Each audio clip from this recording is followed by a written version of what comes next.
अस्सलाम वालेकुम नाज़रीन, उम्मीद करता हूँ आप सब खैरियत से होंगे। नाज़रीन, मैं आज मौजूद हूँ नॉर्थ नाज़िमाबाद ब्लॉक एन। यहाँ पर एक नामी गिरामी रियल एस्टेट जिसका नाम सुपर एस्टेट कंसल्टेंट है। यहीं पर आज बात करने के लिए हमारे साथ मौजूद है जनाब फैसल यार खान, जो कि CEO है सुपर एस्टेट कंसल्टेंट, और साथ ही साथ आप CEO हैं अल अलियो रियल एस्टेट एंड बिल्डर्स, और इसी के साथ साथ आप माशाल्लाह जनरल सेक्रेटरी हैं north Karachi state dealer welfare association, और इसी के साथ साथ आप पाकिस्तान रियल एस्टेट को ब्रोकर एसोसिएशन के डिस्ट्रिक्ट सेंट्रल के चीफ ऑर्गेनाइजर भी हैं। तो बात करेंगे कुछ उनके हवाले से और कुछ उनके काम के हवाले से।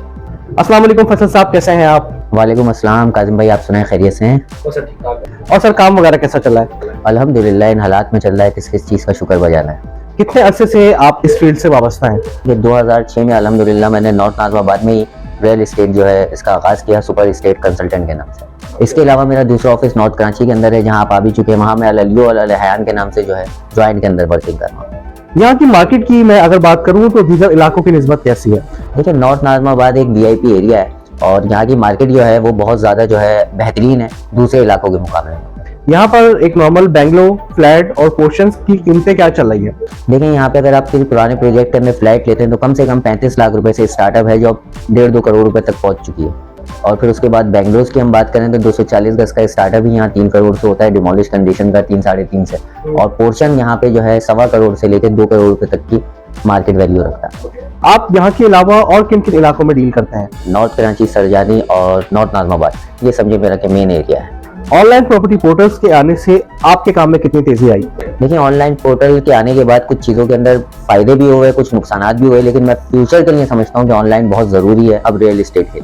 आपके ख्याल से क्या मटेरियल की कॉस्ट बढ़ने से पुराने घरों की कीमतें बढ़नी चाहिए या फिर वही रहनी चाहिए? न्यू कंस्ट्रक्शन की वैल्यू अगर बढ़ती है तो मेरी नज़र में अच्छा है, लेकिन पुरानी को उसके साथ जोड़ना ये नाइंसाफी।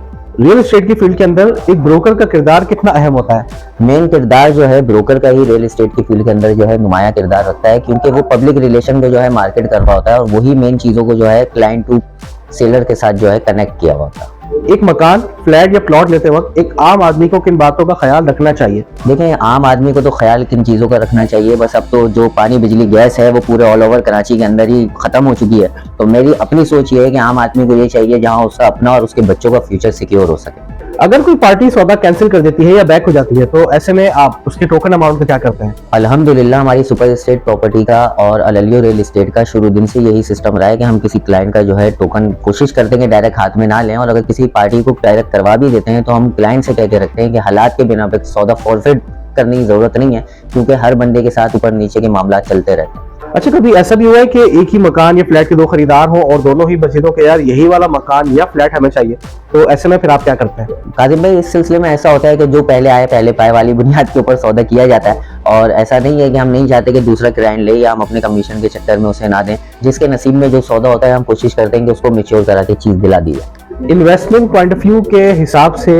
कराची का कौन सा इलाका बेस्ट है? हमारा जो एरिया है सरजानी का, वो बहुत अच्छा हब था इन्वेस्टमेंट पॉइंट ऑफ व्यू से। उसके बाद तेसर टाउन है हमारा, जो अभी वक्ती तौर के ऊपर रुका हुआ है। तो ये 2-3 एरियाज ऐसे हैं जहां अच्छे बजट के अंदर जो है चीज़ें मिल जाती हैं। मौजूदा हुकूमत की बनाई हुई रियल एस्टेट से मुतालिक जो पॉलिसीज हैं, आप उससे किस हद तक मुतमईन हैं? यार, इन पॉलिसी से तो मैं बिल्कुल डिसएग्री करूंगा, क्योंकि इस पॉलिसी से हम रियल्टर्स का, हमारे इन्वेस्टर्स का और जेन्युइन बायर का बहुत नुकसान हुआ।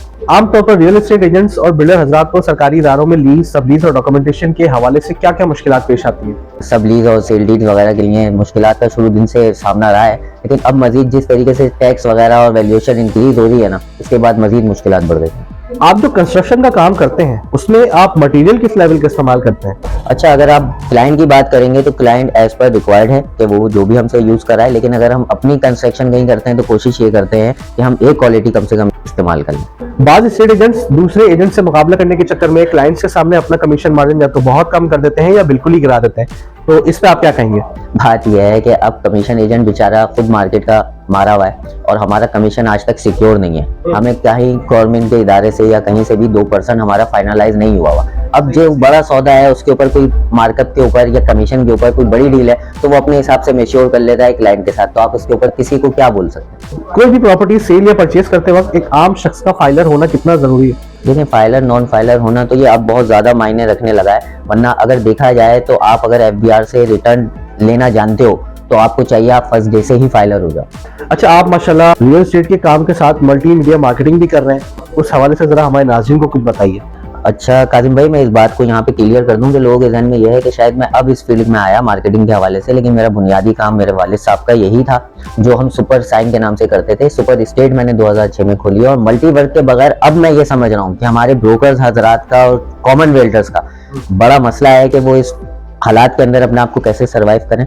तो मेरा तो ये अपना वर्किंग शुरू दिन से थी, लेकिन मैंने इसको दोबारा रिवाइज कर लिया अल्हम्दुलिल्लाह। तो मैं तो चाहता हूँ कि जो दोस्त यार परेशान है और वो इन चीज़ों से फ़ायदा हासिल कर सकते हैं तो वो मल्टी वर्किंग की तरफ आएँ और अपने आप को जो है सरवाइव करें। बतौर general secretary north Karachi state dealer welfare association, आपकी क्या क्या जिम्मेदारियां हैं? अभी तक तो मेरी कोशिश यही है कि मैं वहाँ पे जो है नॉर्थ कराची के अंदर उसको जो है प्रॉपर तरीके से यूटिलाइज करूँ, लेकिन मैं अपनी जिम्मेदारी से हट के किसी चीज़ के ऊपर जाना नहीं चाहता। पाकिस्तान रियल एस्टेट को ब्रोकर एसोसिएशन इस वक्त कराची के अंदर क्या फाल किरदार अदा कर रही है, क्योंकि आप माशाल्लाह उसके डिस्ट्रिक्ट सेंट्रल चीफ ऑर्गेनाइजर भी हैं। फर्स्ट डे से अल्हम्दुलिल्लाह उसके स्टार्टअप में खड़ा हूँ, जिसके चेयरमैन मेरे हयात खान भाई हैं और प्रेसिडेंट आतिफ जैदी भाई हैं। और प्रीबा का किरदार की अगर आप बात करते हो, इन 2-2.5 सालों के अंदर हम अपनी मदद आपके तहत जितना कुछ अपने को ब्रोकर और कॉमन वेल्डर्स के लिए कर चुके हैं काजिम भाई, वो अपने आप एक मिसाल है। और अल्हम्दुलिल्लाह भी हमने कुछ हालिया दिनों पहले जो अपने को ब्रोकर्स के लिए एक सिस्टम निकाल के बाइकें दी हैं, उससे उनको कुछ फायदा तो हुआ है। कराची जैसे शहर में एक आम आदमी के लिए घर लेना कितना मुश्किल हो गया या फिर बना दिया गया है? कराची की अगर आप बात करो तो आम आदमी क्या, कराची के अपने मकामी के लिए लेना बहुत मुश्किल बना दिया गया है। इसलिए कि जो हालात हैं, जो पूरे कराची का इन्होंने खंडर करके छोड़ दिया है, और उसके बाद जिस तरीके से हर दूसरे-तीसरे महीने के अंदर वैल्यूएशन इंक्रीज करने की बातें की जा रही होती हैं, टेबल रिवाइज किया जा रहा है, तो परचेजर सेलर सभी बॉन्ड होके रह गए। समझ नहीं आ रहा कि हम क्या करें। आने वाले वक्तों में प्रॉपर्टी के काम का क्या मुस्तकबिल नजर आ रहा है? अल्हम्दुलिल्लाह ये वाहिद काम है जो बूम होता है और ये सबको पता है। इंटरनेशनल लेवल पे भी अगर देखा जाए तो एक ये बहुत बड़ा सरमायाकारी होती है जो रियल एस्टेट में ही होती है। ये वक्ती एक जवाल है, दुआ गो है कि इंशाल्लाह कराची में क्या ऑल ओवर पाकिस्तान के अंदर इसके अंदर चेंजिंग आनी है, बेहतरी आनी है। कैसा लगता है जब आपके क्लाइंट्स और जो आपके दोस्त अहबाब जो कि इस फील्ड से वाबस्ता हैं, उनसे इतनी इज्जत मिलती है, इतना प्यार मिलता है? अल्लाह का शुक्र है हर हाल में। और अब जिस तरीके से हम मीडिया की तरफ और इस तरफ रुझान हुआ है और हम एसोसिएशंस के ज़मरे से जुड़ना शुरू हुए हैं, तो अल्लाह ने वहाँ आपका नाम पहुँचा दिया जहाँ कोई आपको जानता नहीं था। इतनी मसरूफियात के बावजूद फैमिली के लिए वक्त निकालना कितना मुश्किल हो जाता है? देखिए, मसरूफियात एक अपनी जगह है और फैमिली फर्स्ट प्रायोरिटी होती है, तो उसके लिए टाइम निकालना ही पड़ता है। इसलिए ये सारी जितने मामलात आप करते हो उन्हीं के लिए कर रहे होते हो। अपनी ज़ात में हम और आप क्या करते हैं। अच्छा, मैं चाहूँगा कि आखिर में आप हमारे नाज़रीन के लिए कोई अच्छा सा पैगाम। इस नफ्सा नफ्सी के दौर में और इस मुश्किल हालात में मेरे रियल एस्टेट भाई, मेरे ब्रोकर और मेरे जितने दोस्त यार हैं, उनसे मेरी से भी एक गुजारिश है कि आपस में जुड़ के, आपस में टीम वर्क में रह के, एक दूसरे के शाना बशाना खड़े होके काम को इंक्रीज करें, एक दूसरे को रोजगार के मौके दें, मल्टी वर्क करें। ये इस वक्त की ज़रूरत है। कॉमन ब्रोकर के लिए मैं ये बात खास तौर पे कह रहा हूँ, वो मल्टी वर्क लाजमी करें। इसलिए कि रियल एस्टेट फिल वक्तन स्टेल आउट है, सेल परचेज नहीं है, मार्केटिंग नहीं है, काम नहीं चल रहा है। हमें इस पे दिल छोटा नहीं करना। बहुत से ऐसे काम इससे मुंसलिक हैं जो हम टीम वर्क में रह के एक दूसरे के साथ कर सकते हैं। रास्ते हमवार करें, एक दूसरे के लिए आसानियां पैदा करें। मैं जनाब फैसल भाई का इंतहाई शुक्रगुजार हूँ कि उन्होंने अपना कीमती वक्त हमें दिया। इसी के साथ ही अपने आज के इस इंटरव्यू को यहीं तमाम करेंगे। अगर आपको ये इंटरव्यू पसंद आया हो तो इसको जरूर लाइक करें, शेयर करें और हमारे चैनल को जरूर सब्सक्राइब करें। साथ ही आप हमें फेसबुक पे फॉलो करना ना भूलें। कमेंट सेक्शन में अपनी राय से जरूर आगाह करें। सुपर स्टेट कंसल्टेंट के नाम से आपको एक फेसबुक पेज भी मिल जाएगा और इसके अलावा अल अली और रियल एस्टेट एंड बिल्डर्स के नाम से भी आपको एक फेसबुक पेज भी मिल जाएगा, जहां पर जाके आप इनकी तमाम तरह प्रॉपर्टीज को देख सकते हैं। इजाजत चाहेंगे, अल्लाह हाफिज।